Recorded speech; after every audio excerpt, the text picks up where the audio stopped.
প্রথমে হায়েস্ট মাইক্রোবাসটার কথায় আসি। হায়েস্ট মাইক্রোবাসটার বিষয়ে আমরা যেটা জানি যে হায়েস্ট মাইক্রোবাসে 4 জন আসে এবং মাইক্রোবাসটি ঘটনাস্থল পর্যন্ত আসেনি, দূরে একটা স্থানে দাঁড়ায়। দূরে একটা স্থানে আমরা সিসিটিভি ফুটেজটা মূলত বিশ্লেষণ করি, শুধুমাত্র ঘটনাস্থল নয়, ঘটনাস্থল থেকে শুরু করে ওইটা লিঙ্ক ধরে তারা কোন পথে এসেছে, আসার রুটটা দেখি, আবার যাওয়ার রুটটা দেখি। তা আমরা যখন এই রুটগুলো অ্যানালাইসিস করলে আমরা দেখতে পাই যে ওই ঘটনা থেকে কিছু দূরে একটা হায়েস্ট মাইক্রোবাস 4 জনকে নামায়। পরবর্তীতে এরা পালিয়ে যাওয়ার পর আবার ওইখান থেকে হায়েস্ট মাইক্রোবাসে আবার কিছু লোক উঠে এই ঘটনাস্থলে যারা উপস্থিত ছিল। এটা একটা সূত্র। এই সূত্রের জের ধরে আমরা এই মাইক্রোবাসটি শনাক্ত করার চেষ্টা করি, মাইক্রোবাসের নাম্বার প্লেটটি দেখার চেষ্টা করি। মাইক্রোবাসের নাম্বার প্লেট থেকে যখন নাম্বারটি আমরা শনাক্ত করি, বিআরটি এর মাধ্যমে এর মালিকানা আমরা যাচাই করি।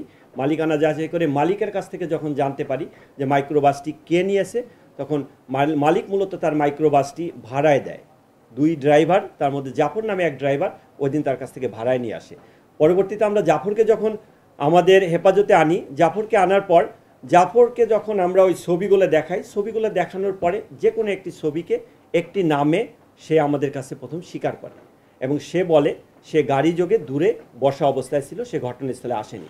বাট যখন একটি নাম সে বলে, নাম বলার পর আমরা আমাদের যে ডেটাবেজে তাকে ডাকাত হিসাবে আমরা দেখতে পাই এবং তার মোবাইল নাম্বার আমাদের ছিল। থাকার পরে তার টাওয়ার ডাম্প করি আমরা, টাওয়ার ডাম্প করে তার অবস্থানগত দিকটা সেখানে আমরা দেখতে পাই। এভাবেই মূলত ক্লু পাওয়া এবং সেই ক্লু থেকে আমাদের আগানো। সে কোথা থেকে এই টাকাটা পেল এবং এই চক্রটা কি নতুন আর একটা আঙ্গিকে, নতুন আর একটা ডাইমেনশনে আমরা সেটা বের করার চেষ্টা করছি।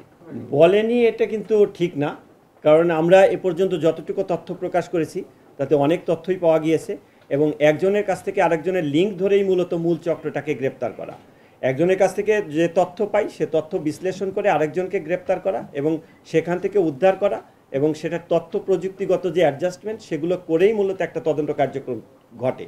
আর যখন এই কার্যক্রমটা শর্টে এখানে ব্রিফ করি, শর্টে 2 মিনিটে ব্রিফ, বাট এর নেপথ্যে অনেক বড় রকমের একটা গল্পের মতো থাকে। তাই এটা মনে হচ্ছে যে জাল টাকা, অস্ত্র, যখন একটা ডাকাতি করতে যাবে, ডাকাতি করতে গেলে সেখানে অস্ত্র থাকবে, সেখানে গাড়ি থাকবে, সেখানে মোটরসাইকেল থাকবে, পালানোর জন্য তার বাহন থাকবে। পালানোর জন্য বাহন না থাকলে সেখান থেকে পালাতে পারবে না, অস্ত্র না থাকলে ভীতি সঞ্চার করতে পারবে না, ডাকাতি কার্যক্রম করতে পারবে না।